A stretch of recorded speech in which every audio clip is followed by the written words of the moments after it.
surprise, more politics. The Andrew Yang tweet. Oh my fucking Lord, dude. Can you imagine just a worse fucking take? Listen, dude. I mean, he had a good gimmick with the fucking UBI, okay? I mean, throwing this fucking hard is crazy. Ted Cruz retweeted him. Nice, dude. Nice. Look who agrees with him. Stephen Miller. Andrew Yang is exactly right. Ilhan Omar is outrageously wrong. Wow.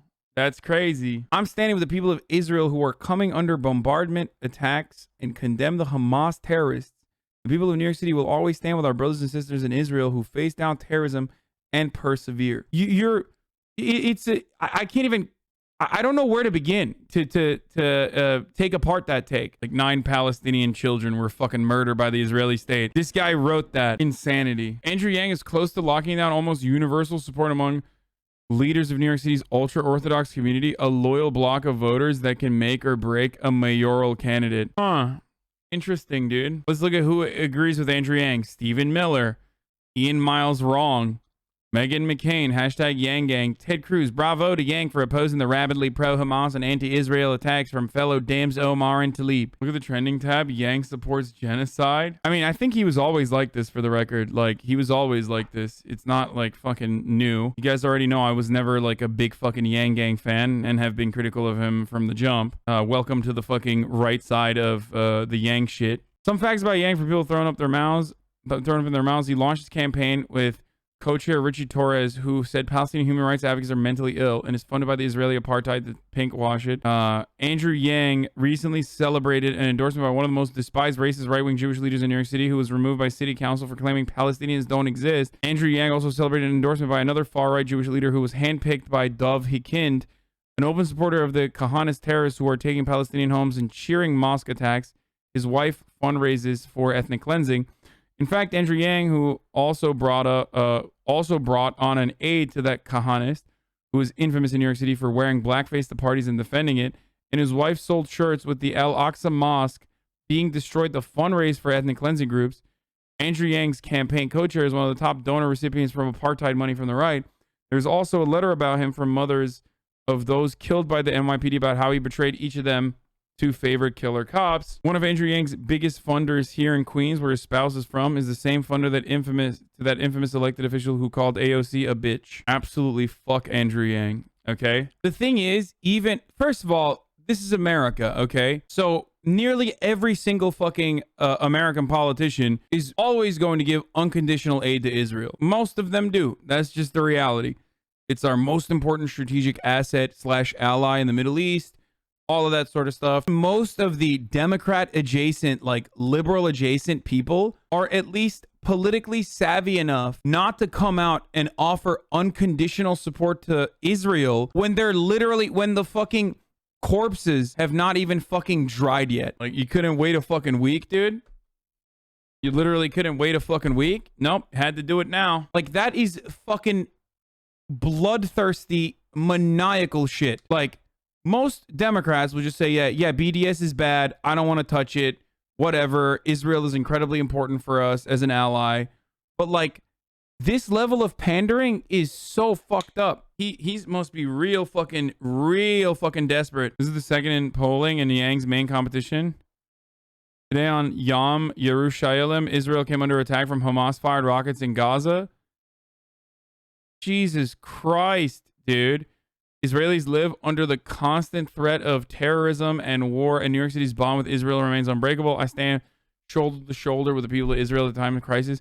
What the fuck are these people doing, dude? I understand politics about why are normal Americans not against this. I mean, look, the incredibly important, very solid, hyper-reactionary, conservative, Hasidic Jewish voting bloc is unconditionally, for the most part, with like some very vocal exceptions that they literally bully out of their communities, are of course pro-Israel. Then you have the liberal, then you have like, again, liberal or even somewhat progressive Jewish people and Christian people as well that just have a blind spot for Israel's crimes against humanity. What's the Biden admin thinks about the situation? Principle of self-defense. I'm asking if you think that the principle of self-defense applies to the retaliatory, the airstrikes that they're conducting in response. Matt, this is a very fluid situation. I would hesitate to comment on operations beyond, the rocket fire that is clearly targeting innocent civilians in Israel. So I would. So what's up? Why is there? Hold up. I'm confused. So you do have a fucking statement, and that statement is the only side of this that is inappropriate is like the rocket fire from the Palestinians towards Israel. I hesitate to speak to specific operations that have just occurred, but the broader principle of. Do you think rising tensions could develop into an all-out war? There is no all-out war, motherfucker. What all-out war could they do? There is all-out war if there is proportionate warfare. There is nothing that they can fucking do. Palestinians, there has been an all-out war for the entirety of our lives, and that war has been waged one-sided by Israel for as long as I've been fucking alive. Palestinians are like a kid trying to defend themselves against a fucking adult with a nuclear weapon, okay? Self-defense is something we stand by on behalf of Israel and every other country. Do you think that an Israeli military response to the rockets coming in, a military response to the rockets coming in is covered by this broader rubric of self-defense, right? Self-defense often does authorize the use of force. Thank you, Matt. I want to ask you about East Jerusalem, but let's talk about what you said about the principle of self-defense. Does that in any way apply to the Palestinians? Do they have a right to self-defense? Do Palestinians have a right to self-defense? In broadly speaking, Saeed, we believe in the concept of self-defense. We believe it applies to any state. I don't think that. Oh, very interesting. Why is it again? That's crazy. So Israel has a right to self-defense. Palestine, well, it's not a state technically, so yikes. No right to self-defense. Sorry. I certainly wouldn't want my words to be construed as. I understand. I want to ask you. This pussy is too afraid to be like, yeah, Palestinians, of course, have a right to self-defense. You know? Yeah, nice, dude. I don't want to harp on this either, but, the Israelis killed 13 people just now, including maybe 5 or 6 children. Do you condemn that? Do you condemn the killing of children? Saeed, I'm asking, do you condemn the killing of Palestinian children?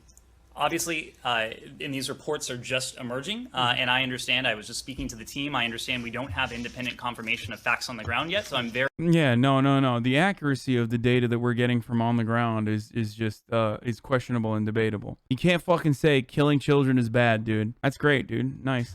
To get into reports that are just emerging. Obviously, the deaths of civilians, be they Israeli or Palestinians, are something we would take very seriously. Okay. Yeah, right, dude. You're going to know as soon as I read what your answer was that there's a big problem with it. You said, well, not a problem, it just doesn't answer the question. We believe that it, meaning the right to self-defense, applies to any state. Well, you see the problem, right? Yes? Do you want to? Do you regard Palestine as a state? I wasn't referring. Do you think you But don't in the context of the ICC and the UN? So are you saying that you do not? Damn, these motherfuckers are not letting this dude slide at all. What the fuck? If it applies to any state, are you saying that Palestinians don't have a right to self-defense? I was making a broader point, not attached to Israel or the Palestinians in that case. So they do have a right to self-defense. Matt, I'm not in a position to debate the legalities from up here. What our message is one of de-escalation. All right.